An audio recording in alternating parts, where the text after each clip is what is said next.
ಸರ್ಕಾರಿ ಪೈಸಾರಿ ಜಾಗದಲ್ಲಿ ಮನೆ ಕಟ್ಟಿಕೊಂಡು ಹಕ್ಕುಪತ್ರ ಪಡೆಯಲು ಅರ್ಜಿ ಸಲ್ಲಿಸಿ ವಿವಿಧ ಕಾರಣಕ್ಕೆ ತಿರಸ್ಕೃತಗೊಂಡು ನಿರಾಸೆ ಹೊಂದಿದ ನಗರ ಪ್ರದೇಶದ ಸುಮಾರು 1500ಕ್ಕೂ ಹೆಚ್ಚು ಕುಟುಂಬಗಳಿಗೆ ಹಾಗೂ ಗ್ರಾಮೀಣ ಪ್ರದೇಶದ 11,000ಕ್ಕೂ ಅಧಿಕ ಕುಟುಂಬಗಳಿಗೆ ನ್ಯಾಯ ದೊರಕಿಸುವ ಪ್ರಯತ್ನಕ್ಕೆ ಮಡಿಕೇರಿ ಕ್ಷೇತ್ರದ ಶಾಸಕ ಮಂತರ್ಗೌಡ ಪ್ರಾಮಾಣಿಕ ಪ್ರಯತ್ನ ಮಾಡಿದ್ದಾರೆ. ಸ್ವಂತ ಸೂರಿನ ಕನಸು ಕಂಡವರ ಪರವಾಗಿ ಸದನದಲ್ಲಿ ಶಾಸಕರು ಧ್ವನಿ ಎತ್ತಿದ್ದಾರೆ.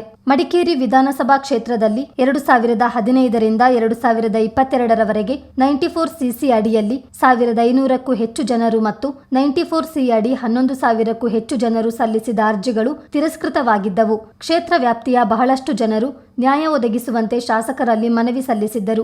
ಈ ಸಮಸ್ಯೆಯನ್ನು ಗಂಭೀರವಾಗಿ ಪರಿಗಣಿಸಿರುವ ಶಾಸಕರು ಸದನದಲ್ಲಿ ಈ ವಿಚಾರದ ಪ್ರಸ್ತಾವನೆಯನ್ನು ಸರ್ಕಾರದ ಮುಂದಿಟ್ಟರು. ಹಿಂದೆ ಸಲ್ಲಿಸಿದ ಅರ್ಜಿಯಲ್ಲಿ ಅರಣ್ಯದ ಜಾಗವನ್ನು ಹೊರತುಪಡಿಸಿ ಪೈಸಾರಿ ಜಾಗದಲ್ಲಿ ಮನೆ ನಿರ್ಮಿಸಿಕೊಂಡವರಿಗೆ ಸಕ್ರಮಗೊಳಿಸುವಂತೆ ಸರ್ಕಾರವನ್ನು ಒತ್ತಾಯಿಸಿದ್ರು.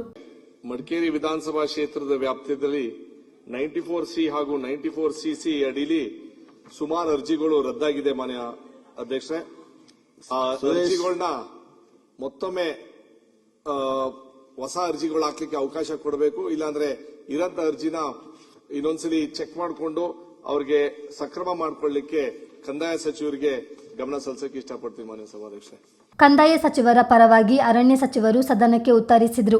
ಈ ಸಂದರ್ಭದಲ್ಲಿ ಮಾತನಾಡಿದ ಶಾಸಕರು ಈ ವಿಚಾರವನ್ನು ಗಂಭೀರವಾಗಿ ಪರಿಗಣಿಸಿ ಮತ್ತೊಮ್ಮೆ ಅರ್ಜಿ ಸಲ್ಲಿಕೆಗೆ ಅವಕಾಶ ನೀಡಬೇಕೆಂದು ಸರ್ಕಾರಕ್ಕೆ ಮನವಿ ಮಾಡಿದ್ರು. ಚಿತ್ತಾರ ನ್ಯೂಸ್, ಮಡಿಕೇರಿ.